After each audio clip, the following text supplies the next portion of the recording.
નમસ્તે વિદ્યાર્થી મિત્રો, જ્ઞાન વિહાર વિદ્યાલય ઓનલાઈન શિક્ષણમાં તમારું સ્વાગત છે.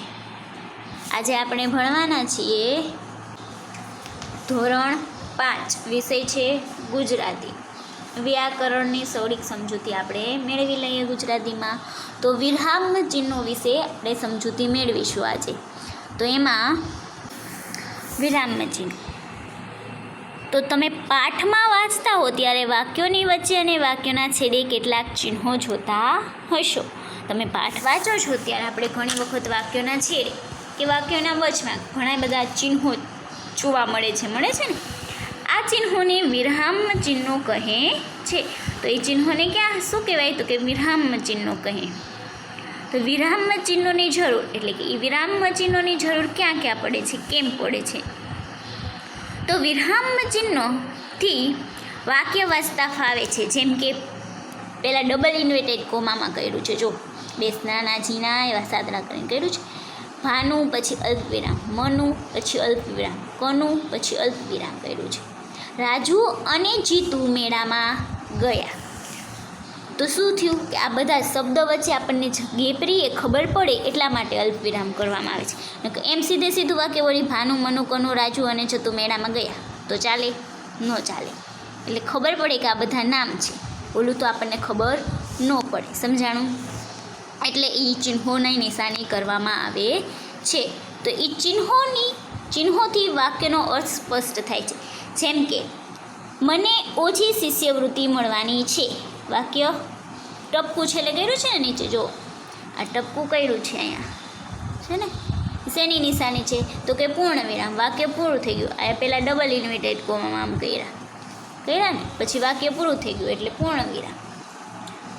પછી વાક્યના અંતે પૂર્ણ વિરામ. આપણને આ નિશાની બતાવી છે, આ પૂર્ણ વિરામની નિશાની છે. તેથી અર્થ સ્પષ્ટ થાય છે કે એમને જે શિષ્યવૃત્તિ મળવાની છે તે ઓછી મળવાની છે. પરંતુ જો પૂર્ણ વિરામને બદલે બીજું વિરામ ચિહ્ન મૂક્યું હોય તો, જેમ કે અમને ઓછી શિષ્યવૃત્તિ મળવાની છે, તો એ શું અહીંયા થયું છે? એને પ્રશ્ન પૂછ્યો છે. મળવાની છે એને ખબર નથી, એટલે કે એ શું પૂછ્યું? પ્રશ્નાર્થ ચિહ્નની નિશાની, એટલે પ્રશ્ન પૂછ્યો કહેવાય. એમ સામે અમને ઓછી શિષ્યવૃત્તિ મળવાની છે એમ. પછી અહીં વાક્યને અંતે પ્રશ્ન ચિહ્ન છે. ચિહ્ન બદલવાથી અર્થ બદલાઈ ગયો. એટલે ચિહ્ન બદલવાથી શું થાય છે? અર્થ બદલાઈ જાય છે. આ પ્રશ્નાર્થ ચિહ્ન આવ્યું તો એમાં આપણને ખબર ન પડે કે આપણને કેટલી મળવાની છે. શું કાંઈ આપણને પ્રશ્ન રહીએ કે અમને ઓછી શિષ્યવૃત્તિ મળવાની છે એમ. અહીં વાક્યને અંતે પ્રશ્ન ચિહ્ન છે. ચિહ્ન બદલાવાથી અર્થ બદલાઈ ગયો. હવે અર્થ થશે કે શિષ્યવૃત્તિ અમને નથી મળવાની, બીજો કોઈને મળવાની છે. ઉદ્ગાર ચિહ્નથી આપણા મનમાં ભાવો, ઉદ્ગાર ચિહ્ન આવે ત્યારે આપણા મનમાં શું થાય? તો કે ભાવો, આશ્ચર્ય, ગુસ્સો, તિરસ્કાર વગેરે દર્શાવાય છે. જેમ કે ઉદ્ગાર ચિહ્નની નિશાની ક્યારે કરાવશે? તો કે ભાવો દર્શાવતો હોય, આશ્ચર્ય દર્શાવતો હોય, ગુસ્સો દર્શાવતો હોય અને તિરસ્કાર દર્શાવતો હોય ત્યારે આવે. જેમ કે કેવું સુંદર દ્રશ્ય છે, તો એ આપણને આશ્ચર્ય થયું ને. એટલે એ ઉદ્ગાર ચિહ્નની નિશાની આપણને અહીંયા છેલ્લે આપી જ છે. જોવા આપી છે ને, એ ઉદ્ગાર ચિહ્નની નિશાની છે. પછી જા પછી અલ્પવિરામ આપ્યું છે આ આપણને અહીંયા. તને શાનું ઇનામ મળે? લુચ્ચા, ઠગારા. તો એ તિરસ્કાર થયું. આપણે એનો તિરસ્કાર કરી નાખ્યો થયો. એટલે તિરસ્કાર હોય ત્યારે પણ કીધું છે આપણને, ત્યારે પણ શું આવે? ઉદ્ગાર ચિહ્નની નિશાની આવે. પછી રાજન ધિક્કારે છે તને, ધિક્કાર છે તને, એટલે એના ઉપર ગુસ્સો કર્યો છે. રાજન ધિક્કાર છે તને એમ. એટલે પણ શેની નિશાની એવી? ઉદ્ગાર ચિહ્નની નિશાની આવી. પછી 5મા ધોરણમાં તમારે 4 વિરામ ચિહ્નો ઉપયોગ વિશે જાણવાનું છે. તમે 5મા ધોરણમાં ગયા, તમારે કેટલા?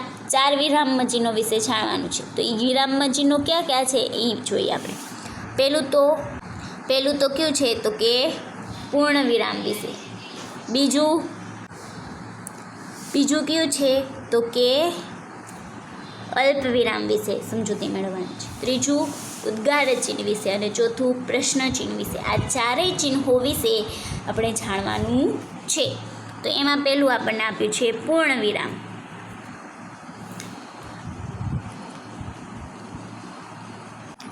પહેલું વાક્ય છે કે એની આંખમાં જળજળિયા આવ્યા છે ને પહેલું વાક્ય.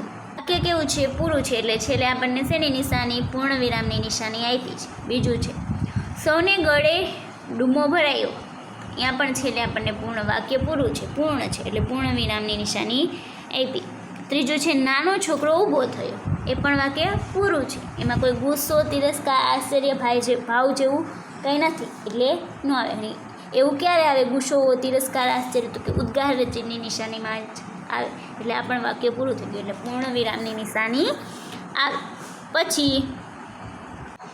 પછી બીજું છે કોઈ હકીકત કેવી હોય કે માહિતી આપવી હોય ત્યારે વાક્યના અંતે પૂર્ણ વિરામ મુકાય છે. હકીકત કેવી હોય કે માહિતી આપવી હોય ત્યારે અને વાક્ય પૂરું થઈ ગયું એટલે પૂર્ણ વિરામ મુકાય છે. બીજું અલ્પ વિરામ. આ નિશાની જે છે અલ્પ વિરામની છે. નિશાની ખાસ યાદ રાખવાની. તમે પ્રશ્નાર્થ ચિહ્નની જગ્યાએ ટપ્પું મૂકીને આવી દો, મીંડું કરી નાખો તો એ ખોટું થાય એમ કે એ નિશાની બદલાઈ જાય. શેની થઈ જાય? તો એ પૂર્ણ વિરામની થઈ જાય. જ્યાં પ્રશ્નાર્થ ચિહ્ન કરવાનું હોય ને તમે અલ્પ વિરામની નિશાની કરી નાખો તો ચાલે? ન ચાલે. એટલે નિશાની યાદ રાખવાની. તો એ અલ્પ વિરામની નિશાની છે. તો એમાં પહેલું અમે બજારમાંથી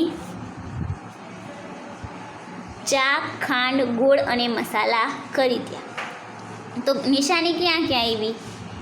તો જોજો ચા, ખાંડ અને ગોળ વચ્ચેનો ચા અને ખાંડ બે વચ્ચે અલ્પ વિરામની નિશાની આવી ને. તો શું છે કે બે શબ્દ હોય, બે કે તેથી વધુ નામ, એને જુદા પાડવા હોય ને ત્યારે અલ્પ વિરામની નિશાની મૂક. ચા, ખાંડ આપણે એમ બોલી જાય કે ખાંડ, ગોળ તો હાલે? ન હાલે. એટલે અહીંયા શું આ અલ્પ વિરામની જો આપણને નિશાની મૂકી છે. અને અહીંયા ગોળ મસાલા વચ્ચે કેમ ન હોય કે પણ ત્યાં અન્ય લખ્યું છે, અન્ય લખી નાખ્યું હોય તો ન આવે એ નિશાની. સમજાણું? અન્ય લખી નાખ્યું છે, ગોળ અને મસાલા એમ કીધું છે ને એટલે ત્યાં આપણને નથી દીધું. આ બે શબ્દ જ છે પણ શબ્દ વચ્ચે આપણને અલ્પ વિરામની નિશાની આપી જ નથી. કામ પણ તો કે અન્ય લખી નાખ્યું છે એટલે અહીંયા ન આવે. સમજાણું? પછી બીજું જો પરીક્ષા વખતે પેન, પેન્સિલ અને રબર લઈને જ શાળામાં આવું. તો જો અહીંયા કીધું છે છેલ્લું નામ અનેથી જોડાયેલું હોવાથી ત્યાં અલ્પવિરામ મુકાય નહીં. મેં તમને નામે આગળ કીધું ને કે ગોળ અને મસાલા એમ અન્ય વચ્ચે આવી ગયું છે એટલે અહીંયા અલ્પવિરામ ન મુકાય. તો પરીક્ષા વખતે પેન, પેન્સિલ એમ બે સાથે ન બોલી, આપણે પેન, પેન્સિલ એમ બોલી એટલે બે શબ્દ વચ્ચે જગ્યા રાખવી જોઈએ ને તો આપણને ખબર પડે ને. બે ભેગું લખ નાખો તો ચાલે? ન ચાલે. એટલે અહીંયા શું મુકાય? અલ્પવિરામ મુકાય. પેન્સિલ અને રબર એમ કહી દીધું ત્યાં અલ્પવિરામ ન આવે. કેમ ન આવે? કારણ કે અને આપી દીધું છે એટલે. પછી ઈલા ઊભી થા તો ઈલા રહ્યું, ત્યાં શું આવ્યું? અલ્પવિરામ. પછી ગુરુજી પ્રણામ તો ત્યાં પણ અલ્પવિરામ આવ્યું. પછી શું કીધું છે કે બે કે તેથી વધુ નામને જ્યારે જુદા પાડવા હોય ત્યારે અલ્પવિરામ મુકાય છે. આપણે જુદા પાડીએ ને પેન, પેન્સિલ, ચા, ખાંડ એ જુદા પાડવા હોય ત્યારે અલ્પવિરામ મુકાય છે. વળી સંબોધન કરતી વખતે પણ અલ્પવિરામ મુકાય છે. પછી ઉદ્ગાર ચિહ્ન. તો ઉદ્ગાર ચિહ્ન ક્યારે મુકાય? તો એમાં જોઈએ તો કે બધા ઘડીભર અવાક થઈ ગયા એટલે આશ્ચર્ય થઈ ગયા.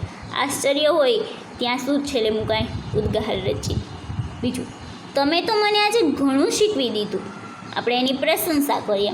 કોક પાસેથી આપણને શીખવા મળ્યું તો આપણે એને કહીએ ને કે તમે તો આજે મને ઘણું બધું શીખવી દીધું. એટલે અહીંયા છેલ્લે શું આવ્યું? ઉદ્ગાર ચિહ્ન. ના મહારાજ હું છૂટો છું તો અહીંયા પણ આશ્ચર્ય થયું એટલે શું આવ્યું? ઉદ્ગાર ચિહ્નની નિશાની આવી. સમજાણું? વાક્યમાં આશ્ચર્ય, ક્રોધ, તિરસ્કાર, પ્રશંસા, દુઃખ જેવા ભાવ દર્શાવવાના હોય ત્યારે ઉદ્ગાર ચિહ્ન મુકાય છે. આમ ઉદ્ગાર વાક્યના અંતે ઉદ્ગાર ચિહ્ન આવે છે. પછી પ્રશ્ન ચિહ્ન આપ્યું છે. આ પ્રશ્ન ચિહ્નની નિશાની છે. તો એમાં પેલું જોઈએ તારા જેવો બીજો મૂર્ખ કોણ?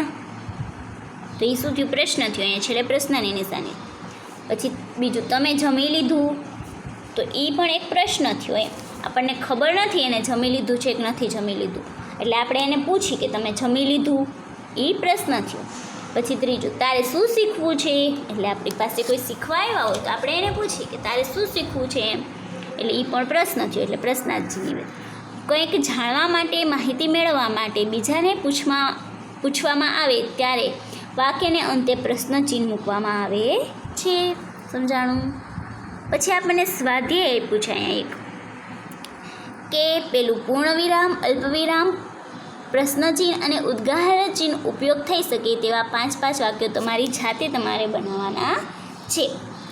પછી અહીંયા પ્રશ્ન બીજો, નીચેના વાક્યોમાં જરૂરી વિરામ ચિહ્ન મૂકો અને વાક્યને ફરીથી લખો. તો આપણે ફરીથી ન લખી પણ અહીંયા તમને મૂકીને હું દર્શાવું છું. જો પહેલું વાક્ય છે, કાશી નગરીમાં એક મોચી રહેતો હતો. એ વાક્ય કેવું છે? પૂર્ણ છે. અહીંયા છેલ્લે શું આવે? પૂર્ણ વિરામ આવે.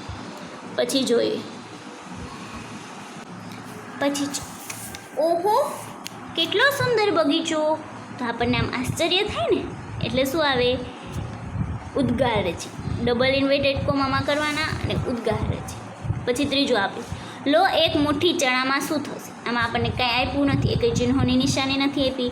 તો લો કરીને ત્યાં પહેલાં તો આપણે ડબલ ઇન્વર્ટેડ કોમામાં કરવાનું, પછી લો કરી ત્યાં અલ્પવિરામની નિશાની કરવાની. એક મુઠ્ઠી ચણામાં શું થશે?